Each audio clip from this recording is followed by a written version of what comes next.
say, describe what bioaccumulation is, how it works. Yeah, it's the same thing for us as omnivores, right? So we will eat.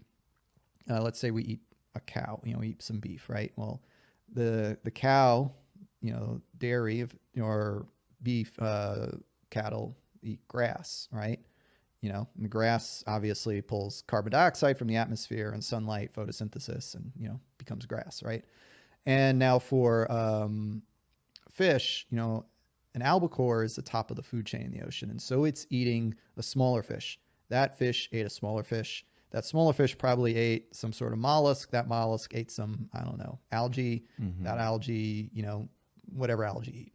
Yeah. Right. And so if there's mercury in the environment, which there's a lot of, human caused mercury contamination in the environment. Let's say the algae sucks up a little mercury. Right. And so next up the food chain is, what did I say? A mollusk, right? Snail. And the snail then eats lots and lots of algae to get its, calories, because algae are single-celled organisms. They're tiny, right? And then the next, in terms of caloric needs, is whatever small fish, guppy or minnow, I don't know.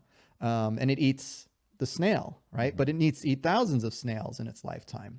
So little by little, that mercury starts accumulating. And so you got a little fish there, right? And now, if you're a bigger fish, whatever is next up, I don't know. You're a fish guy. You probably know better than me. I'm making a hand signal of like a fish about a foot long. Largemouth bass. Yeah, there you go. That's what we know in Texas. Well, it's not an ocean-going fish. Okay. But that fish will eat thousands of those little fish. So as you can see, this accumulation of mercury is geometric. Yeah. In how and because each organism can't get rid of it. It just stays in your tissues. Yeah.